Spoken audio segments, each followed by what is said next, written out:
Esta parábola está no capítulo 15, do Evangelho de Lucas.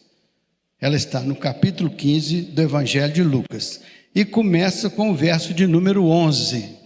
Agora, vocês vão ver, eu vou fazendo a leitura e vou comentando essa leitura, mas vocês vão ter em mente duas portas, 2 caminhos e 2 destinos. Vocês vão ver esses 2 caminhos na vida dessa pessoa, vocês vão ver estas 2 experiências na vida dessa pessoa e vão ver os 2 destinos na vida dessas pessoas. E vendo isso, vocês podem dizer, puxa, como é que a palavra de Deus é poderosa para nos esclarecer os caminhos que nós devemos escolher ou os caminhos que devemos evitar. Está bem assim? Então hoje, 2 portas, 2 caminhos, 2 destinos aplicados à vida de um homem chamado, conhecido como o filho pródigo. Já viu falar nele? Então eu nem acho que o nome seja o filho pródigo, seja melhor. Qual nome você colocaria nessa parábola em vez de o filho pródigo? Eu colocaria o filho desobediente, o filho revoltado, chateado, aborrecido, o filho equivocado, o filho iludido, o filho... Nós vamos falar sobre esse filho. Mas também esse filho teve características interessantes. Ele teve um nível de consciência, uma percepção da situação, uma leitura da sua realidade e fez um caminho de volta. Então nós vamos trocar ideias aqui sobre isso. Eu falo, você reflete e tudo mais, e no final você terá a oportunidade de manifestar a sua escolha, a sua decisão. Tá bom? Vamos então lá, ó. Jesus então estava contando, nesse capítulo 15, ele estava contando 3 parábolas. A primeira parábola aqui era de ovelha perdida. Aquela ovelha que ficou perdida. O pastor deixou as 99 no aprisco e foi atrás de uma que se perdeu, até encontrar e trazer. Então ele contou essa parábola. Depois vem a parábola da moeda perdida, a dracma perdida. E ele termina o capítulo 15 aqui com a parábola do filho pródigo. Aquele pai que tinha 2 filhos e um deles saiu e depois voltou. E a gente vai ver essa trajetória e o que motivou uma coisa e o que motivou a outra coisa. Então, Jesus, depois de contar a parábola do bom pastor aqui, das ovelhas, ele continuou falando, pregando, ensinando por parábola. E a parábola seguinte que ele conta é essa. Certo homem tinha dois filhos. Eles não eram gêmeos, um era mais novo e o outro era mais idoso, mais velho. Então ele tinha 2 filhos. Olha o que acontece com esses 2 filhos. O mais moço deles pediu ao seu pai: pai, dá-me parte dos bens que me pertencem. Noutra versão diz, dá-me parte da herança que me cabe. Então, dá-me parte dos bens que me cabem. E o pai repartiu e deu a ele os seus haveres. Então ele pediu naquele dia, sem o pai não tinha morrido, não tinha herança, não tinha nada, ele simplesmente pediu: pai, eu quero que o senhor faça a divisão do que me pertence nessa família, quero que o senhor me dê a minha parte e eu quero fazer com a minha parte o que eu achar que eu devo fazer. É assim que Jesus conta essa parábola. Veja o que acontece depois disso. Ó. Passando não muitos dias, ou seja, alguns dias depois destas coisas, o filho mais moço, ajuntando tudo que era seu, certamente seu pai repartiu por ele, né? Partiu para uma terra distante e lá dissipou todos os seus bens, vivendo dissolutamente. Então, parar aqui um pouquinho. Aquele moço vivia numa família. Ele tinha um pai. Na teologia, de modo geral, esta parábola representa o pai, que é o nosso pai, que é o Senhor Deus Todo-Poderoso, e os filhos representam a particularidade de toda a nossa natureza humana, tanto os que são obedientes quanto os que não são, os que são judeus, que são gregos, que são bons, que são ruins, não importa, eles estão fazendo a representação de duas trajetórias que os homens podem fazer. Então, ele chega para o Senhor, lá o Pai poderoso, né? E diz: Pai, eu quero que o Senhor me dê tudo que me pertence. A Bíblia diz que o Pai deu ou não deu? Deu. Então, sabe que quando Deus te cria a sua imagem conforme a sua semelhança, Ele te dá tudo o que você realmente precisa e quer receber dEle, como algo que Ele te deu para você construir a sua vida. Você sabe que tudo que você precisa para construir a sua vida, do ponto de vista do propósito de Deus, Ele já te deu, desde o momento que Ele te criou conforme a sua imagem, conforme a sua semelhança. A Bíblia diz que o Senhor te deu esta bênção. Então Ele deu para você, deu para mim, deu para qualquer um de nós. E circunstancialmente ali, Ele está individualizando. Olha, aquele moço chegou para o pai e pediu: dá-me a parte que me pertence. É como você chega para o pai e diz: dá-me a parte que me pertence. Por exemplo, você tem um corpo abençoado, você tem uma mente, você tem um sentimento, você tem emoções, você tem um conjunto de fatores que são particularmente seus. É aquilo que você recebeu como graça de Deus, dádiva de Deus. E Deus te dá aquilo. E Ele não te impede de você usar da maneira que você quiser usar. Porque Ele te deu a liberdade de fazer escolhas, de tomar decisões. Então você é quem é, porque Deus te fez do jeito que fez, e isso é a dádiva de Deus para a sua vida. Você recebeu do Senhor a vida que você tem. Você recebeu do Senhor a identidade espiritual que você tem. Você recebeu do Senhor. E você pode tomar a decisão que você quiser, porque Deus te criou com a liberdade de fazer as suas escolhas. Por isso que são dois caminhos. Você pode escolher um ou outro. Por isso que são duas portas, você pode escolher. Uma é pequena, apertada, outra é larga, espaçosa. E também existem dois destinos ou duas consequências. Você escolhe um caminho, você colhe o que está no fim daquele caminho. Você escolhe o outro caminho, colhe o que está no fim daquele caminho. Pois esse moço chegou para o pai, ele tinha um irmão. O irmão ficou ali na casa do pai, não saiu, ficou com o pai, continuou construindo a fazenda com o pai. Mas esse disse: eu estou cansado dessa vida, estou cansado dessa fazenda, estou cansado desse trabalho, estou cansado desse dia a dia. Eu quero ter uma experiência diferente, eu quero deixar a casa do meu pai. Ele fez uma escolha, e o pai o impediu? Então você é livre para fazer a escolha do caminho que você quer seguir. O Senhor não te impede de fazer a escolha que você quiser fazer. Agora você vai ver a trajetória da escolha que esse jovem fez quando ele pede ao Senhor: eu quero romper minha relação com o Senhor. Tudo que eu tenho direito o Senhor me dê, porque eu vou cuidar da minha vida. E o Senhor não precisa mais se preocupar comigo. Era essa a posição dele. Então eu fiquei pensando, e o que aconteceu nesse trajeto? Muitas vezes ele representa a vida de cada um de nós. Quanta gente abandona a família e vai-se embora? Quanta gente abandona a família, pega a sua parte e some no meio do mundo e não está nem aí para quem ficou para trás? É verdade ou é mentira?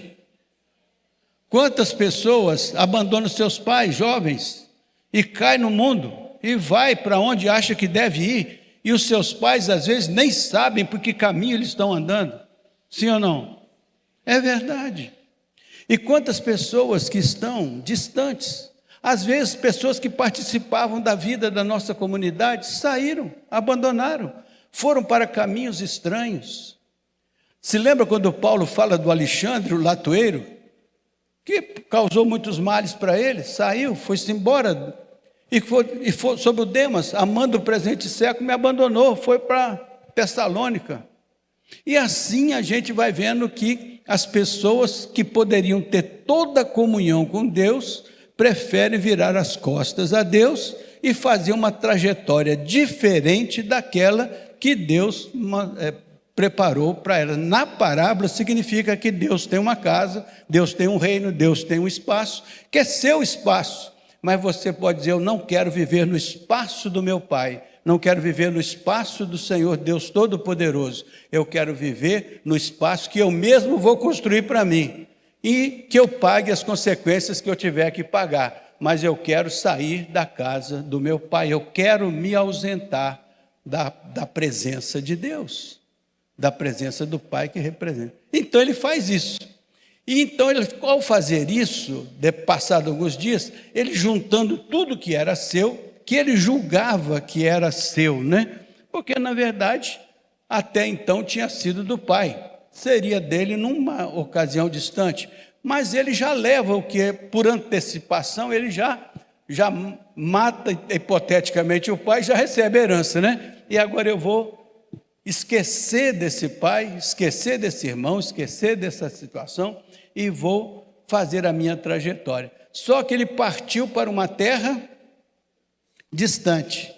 O que aconteceu com ele? Ele saiu de onde estava e disse: eu quero ter uma independência tão grande, quero ser tão livre, que eu vou sair da minha casa, que vou para uma terra distante, bem distante, mais distante ainda, para ninguém ter nem notícia de mim.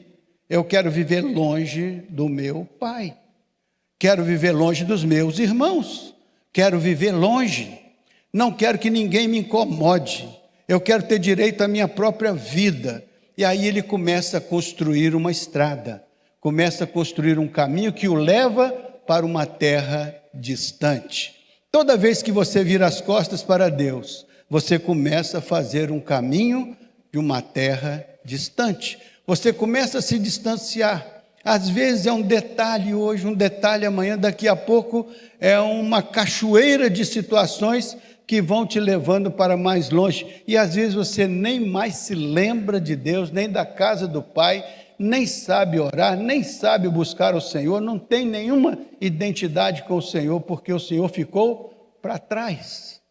Agora você é dono da sua própria vida e agora você vai construir a sua vida. Ele vai para uma terra distante, partiu para uma terra distante e lá dissipou todos os seus bens. A Bíblia diz aqui na minha versão, e lá ele viveu dissolutamente. Não só foi embora, mas foi embora e cometeu o desatino de desorganizar tudo que o seu pai havia construído com ele. Ele recebe do seu pai, vira as costas para o seu pai. Lembre que pai aqui é Deus. Vira as costas e vai para uma terra distante. E lá ele vai corroer tudo aquilo que o Senhor lhe deu. A gente pensa que herança é só dinheiro.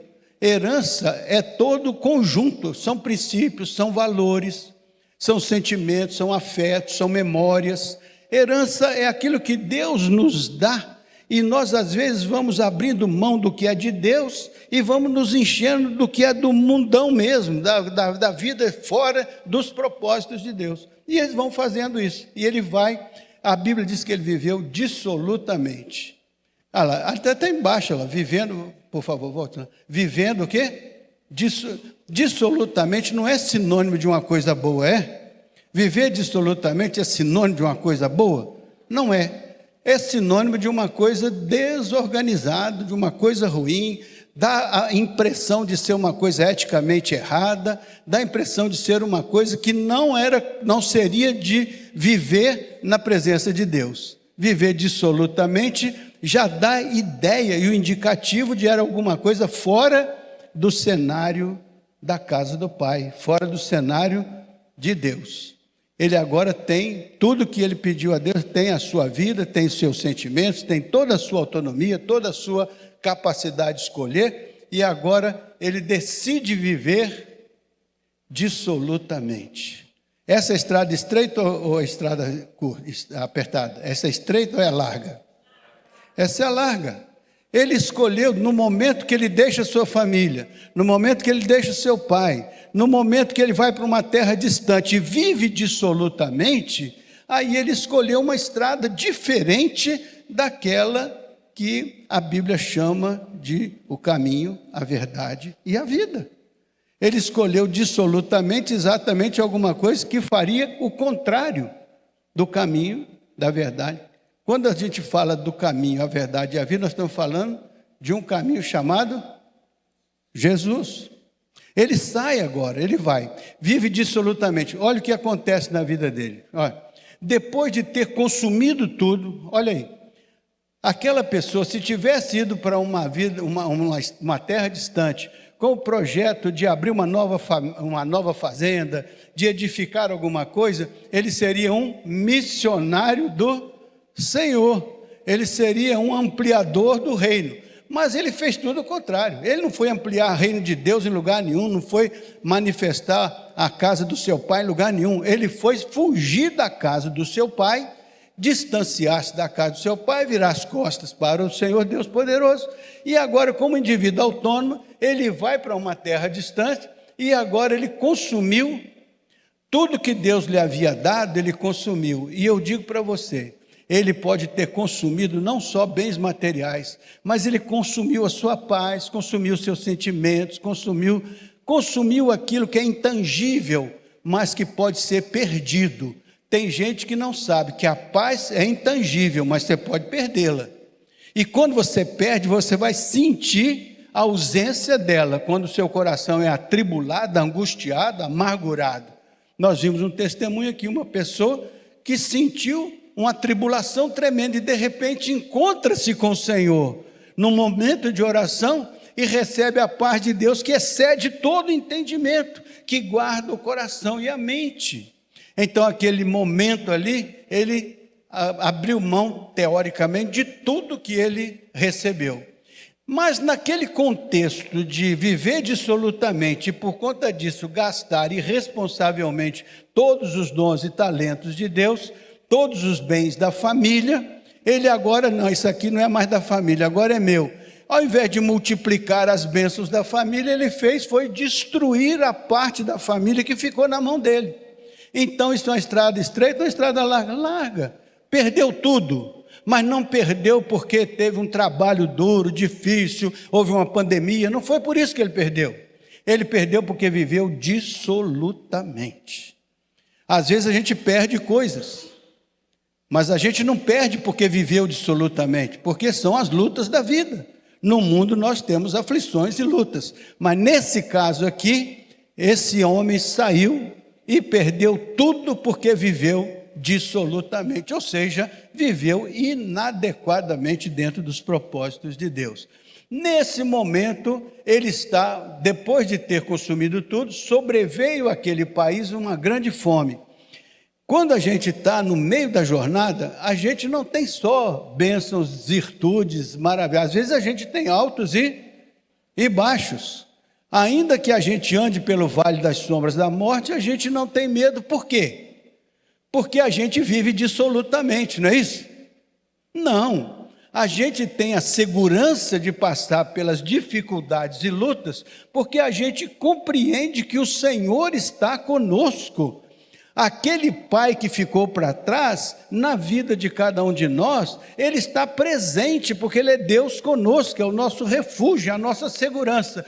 Naquele contexto, ele não conta com isso. Naquele contexto, ele não conta com o cuidado de Deus. Naquele contexto, ele conta com a sua decepção, porque viveu dissolutamente numa terra distante, solitário, agora sem amigo. Quando tinha muito dinheiro, talvez tivesse até um bom grupo ao redor dele. Mas o dinheiro acabou, os recursos acabaram, a situação aconteceu. Ele está no meio de uma pandemia complicada, numa grande fome.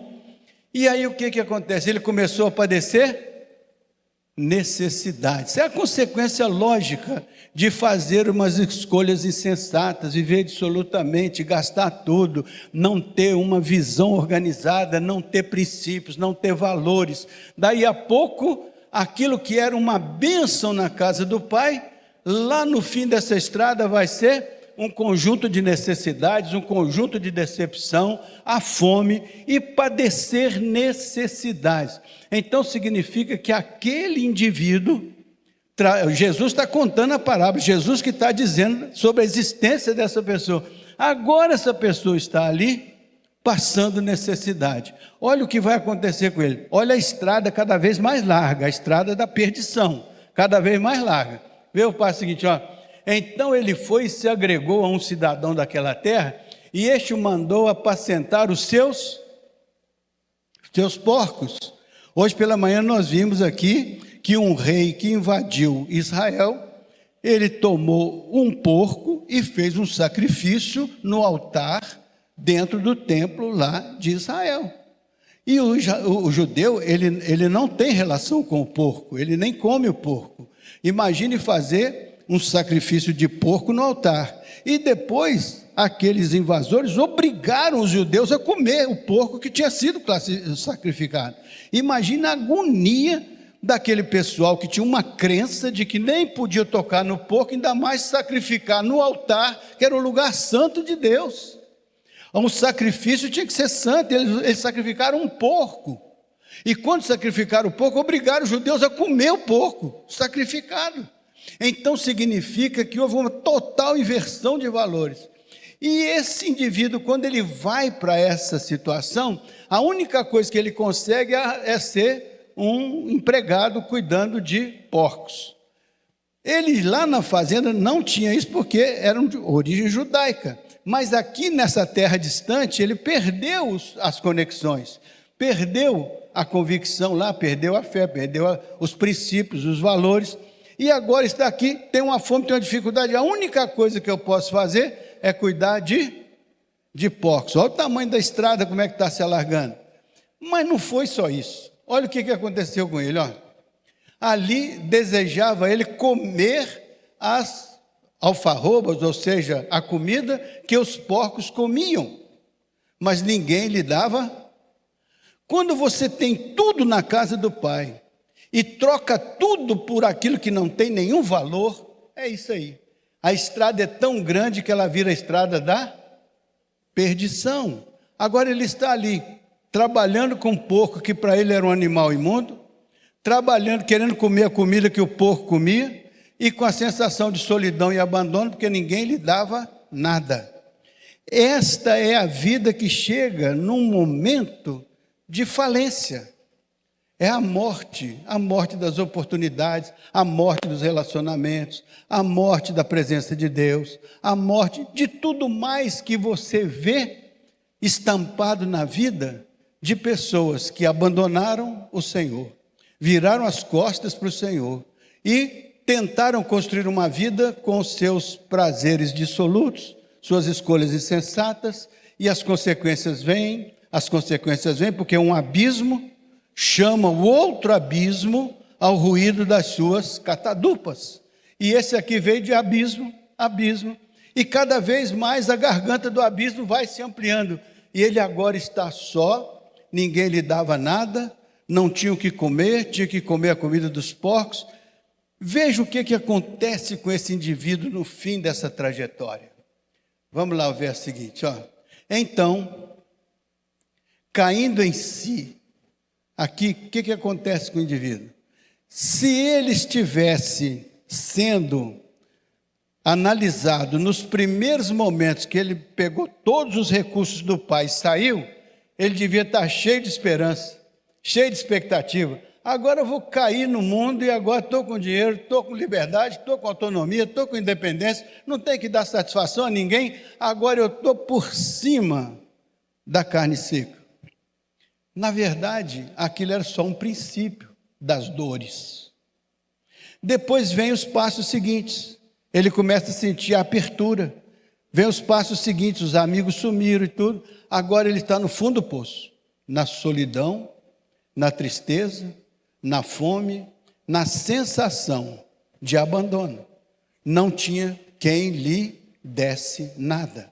Então, naquele momento, ele para e diz: essa estrada não é legal, essa estrada não é boa, eu fiz a escolha insensata. Por que ele faz essa reflexão? Porque ele caiu em... Então, quando ele fez toda essa trajetória, ele estava fora de si. Ele estava fazendo aquilo que não era compatível com o conjunto da família, do Pai, do Filho, do Espírito Santo. Ele estava agora fora de si, fazendo a coisa que ele achava que era o certo e o bom ele fazer. Mas quando ele chega aqui, ele diz: não é nada disso, eu estou iludido, Essa não é a vida que Deus preparou para mim, essa não é a vida. E ele então cai em si. Quando ele cai em si, ele disse, aí ele começa a fazer uma reflexão sobre a sua história, sobre a sua vida. Caindo em si, ele diz, quantos trabalhadores do meu pai não tem, no meu pai tem pão com fartura, e eu aqui pereço de fome. A comparação. Quantas pessoas lá na casa do meu pai têm pão, fartura, e eu aqui padeço de fome. Então, quando ele caiu em si, ele começou a analisar. É muito importante quando nós caímos dentro de nós mesmos, tiramos os nossos olhos assim, olha para dentro de você mesmo. Aí você olha lá para dentro e você, quem sou eu?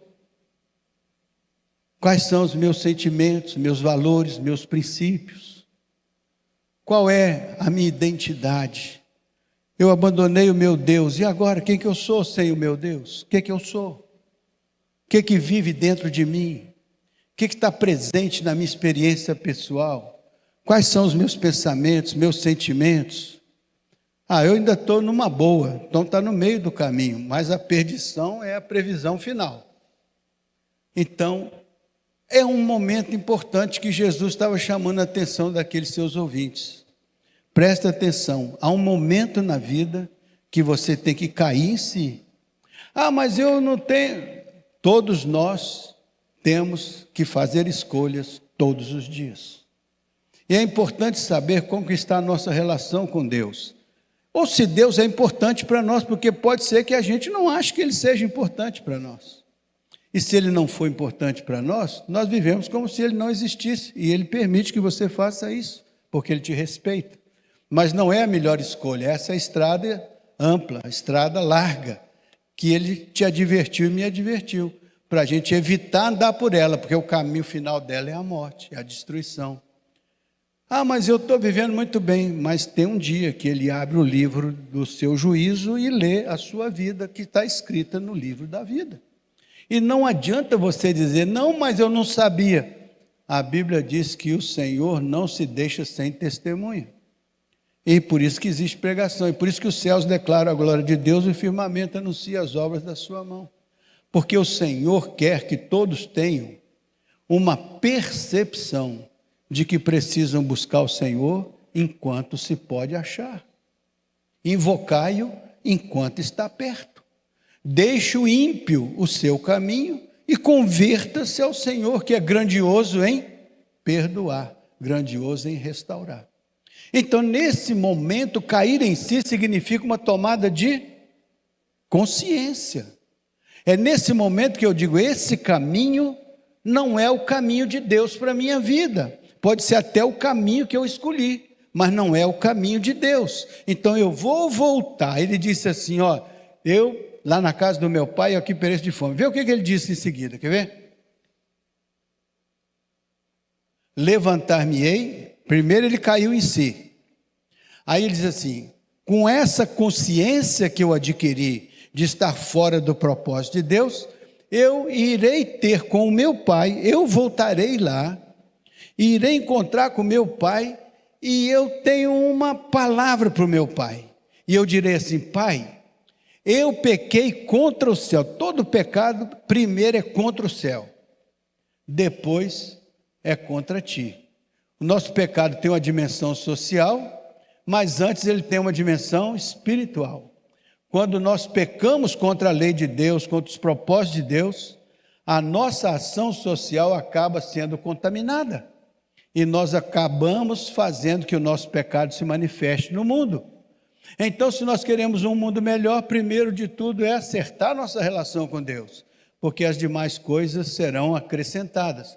Buscai primeiro o reino de Deus e a sua justiça, fazer a coisa certa do ponto de vista de Deus, e todas as demais coisas serão acrescentadas. Então Deus acrescenta tudo que seja necessário ser acrescentado, desde que a prioridade esteja bem definida.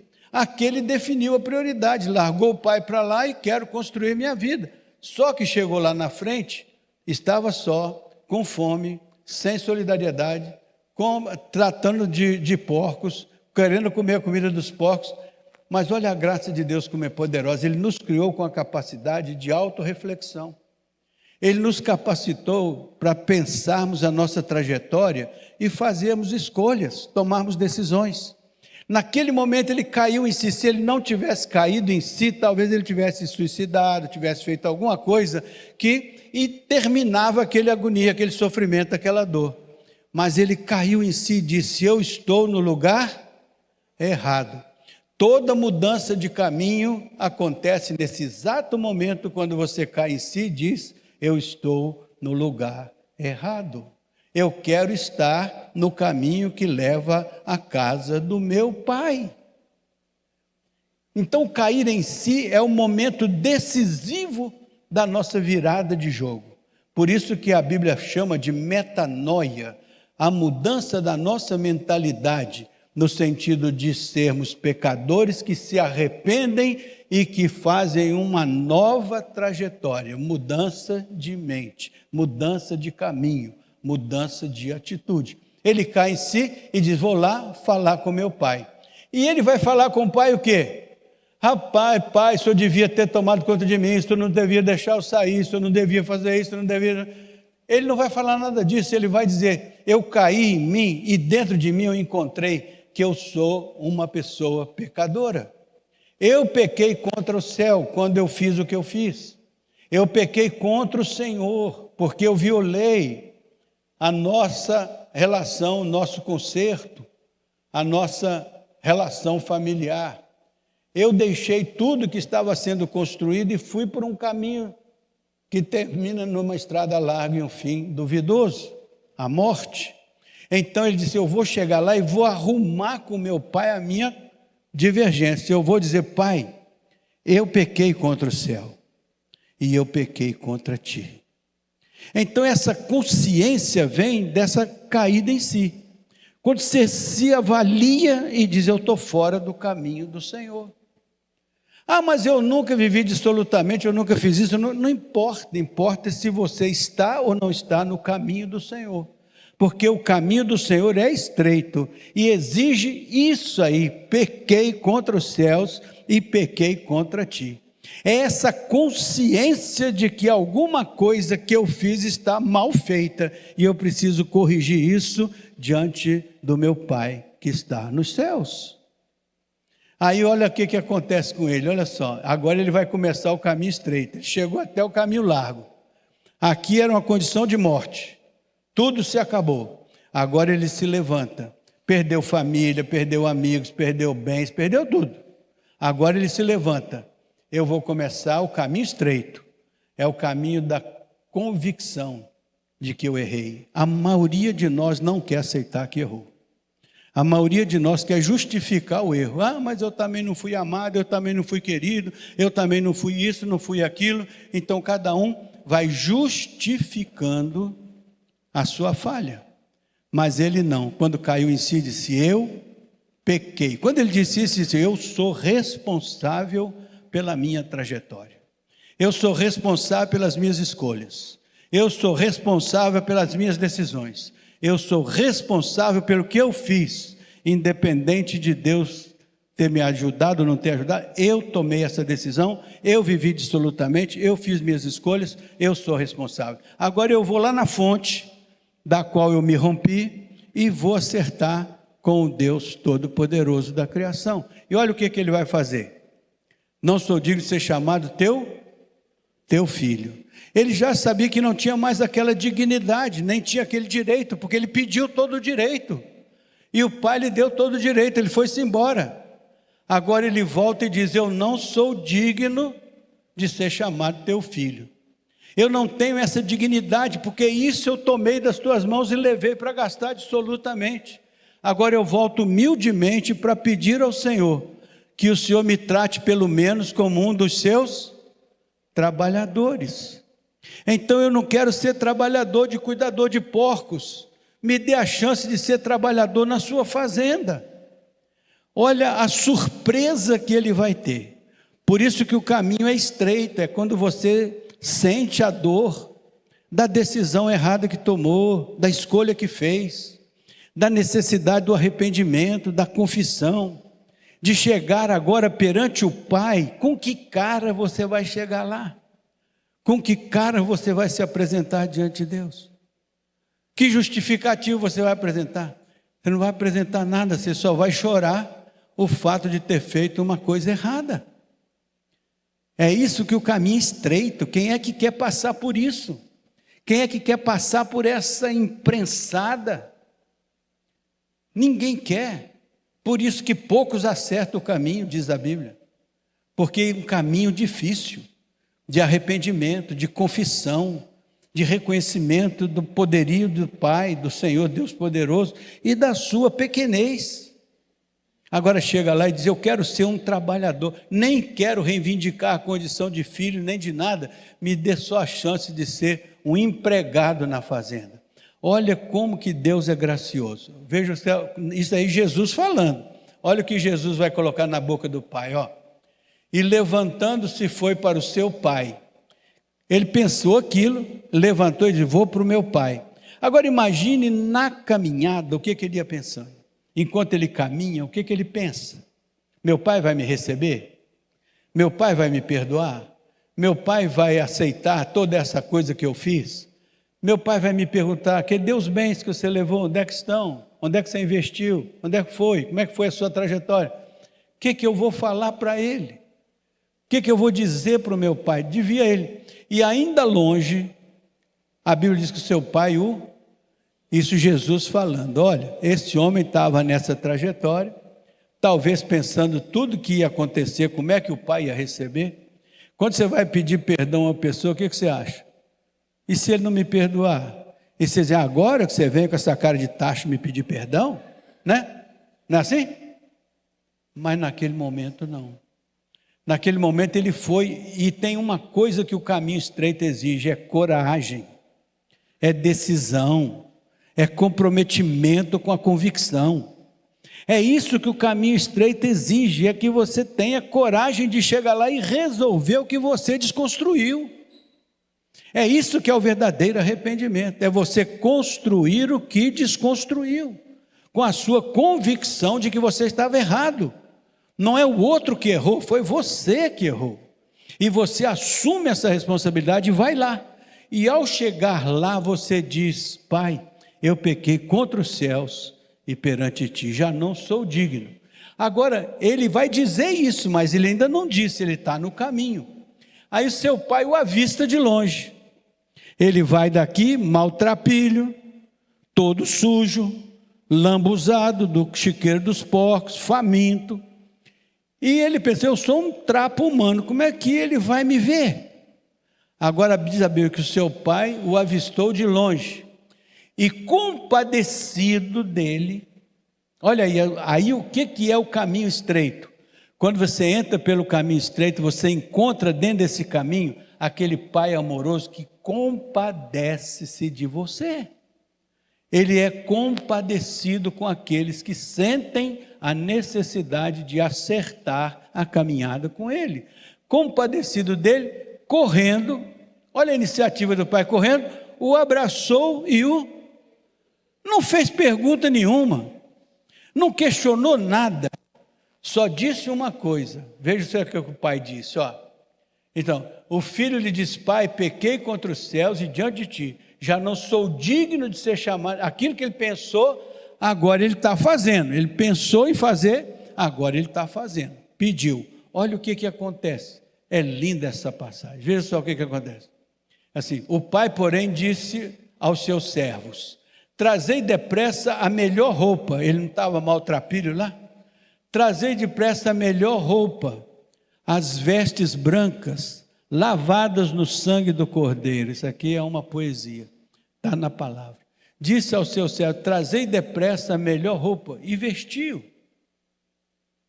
Troca a roupa suja, joga a roupa fora, bota uma roupa nova, limpa. Começa limpando de fora para dentro, né? Diz aí depressa: vestiu e ponde-lhe o anel no dedo. O que é o anel? O brasão da família. Isso significa, é emocionante, isso significa que o pai diz: eu te reintegro na família, eu te reintegro na minha casa, eu te trago para dentro daquele lugar que você saiu, eu te restauro, eu te curo, eu te transformo, eu te abençoo. Então, naquele momento, coloca o anel nos dedos. E ele que vinha caminhando as estradas poeirentas da Palestina, chega lá e o pai diz assim: bote umas sandálias novas nos seus pés. Ou seja, calçado os pés na preparação do Evangelho da Paz. Olha só o que acontece depois disso. Ele então recebe essa honraria, recebe isso. Veja o que acontece para frente. Trazei também o novilho, e matai o novilho cevado, e faça um churrasco extraordinário, faça uma festa, faça uma celebração, para que nós nos alegremos. Olha só, a expectativa do homem é chegar lá e eu pequei.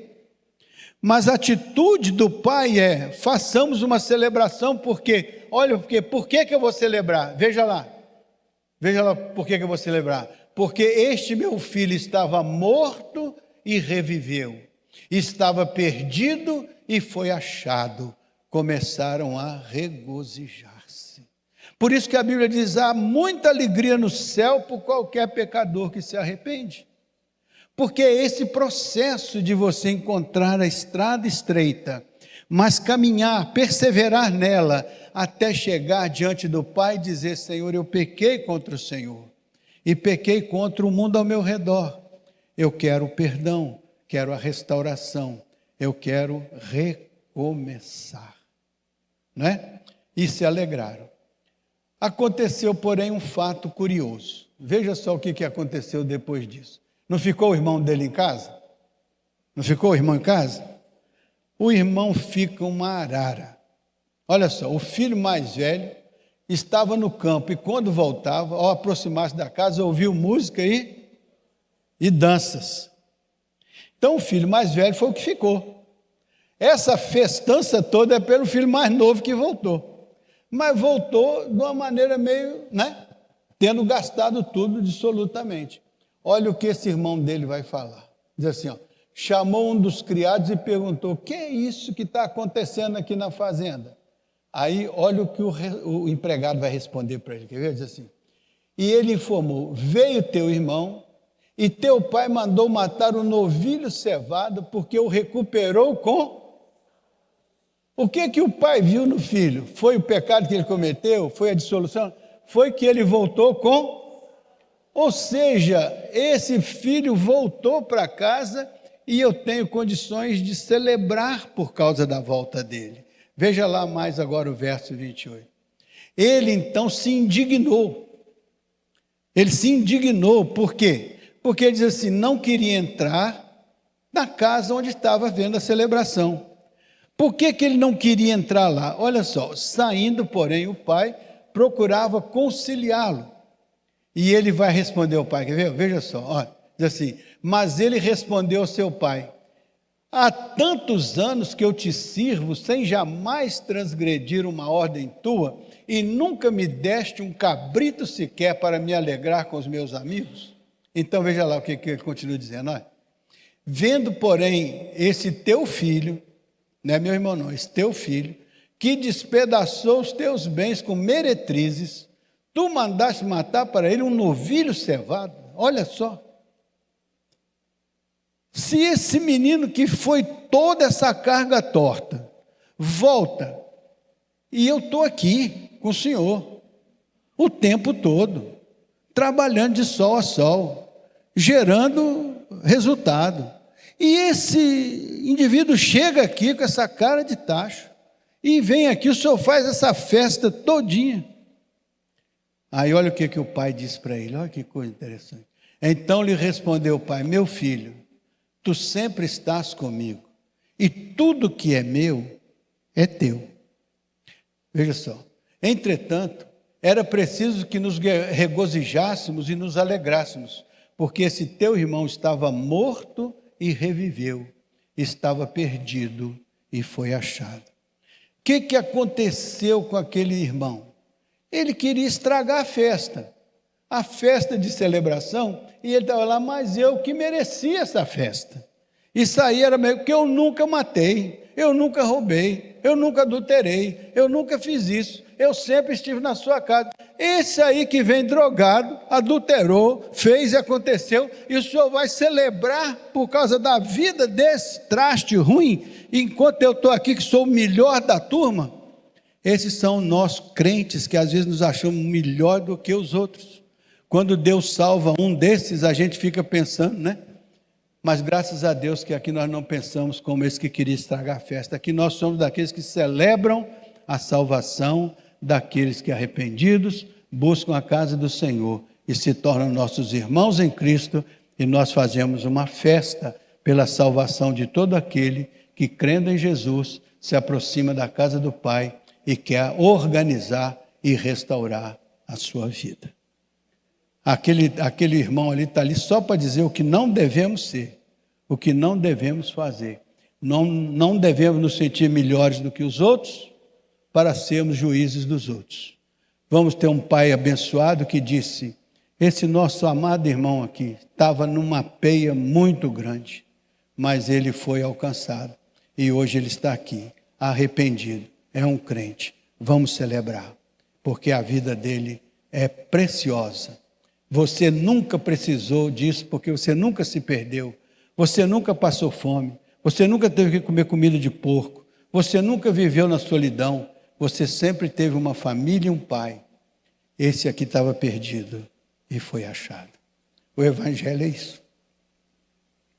A Bíblia diz que o Senhor veio buscar e salvar o que se havia perdido. Se alguém teria condições de ficar chateado com esse moço, era o Senhor Jesus, que morreu por ele, sem ele merecer. Mas o Senhor Jesus é aquele que pela graça nos acolhe, e nós somos arguídos por ele, identificados como aqueles que se arrependem e que confessam o seu pecado e se tornam crentes. Esses são chamados pelo Senhor. Eles são integrantes da casa do Senhor, do corpo de Cristo, porque o Senhor transformou as suas vidas. A Bíblia diz: quem está em Cristo, acredite, quem está em Cristo, as coisas velhas, eis que tudo se fez. Nós acreditamos que em Cristo nós podemos ser novas criaturas. Amém?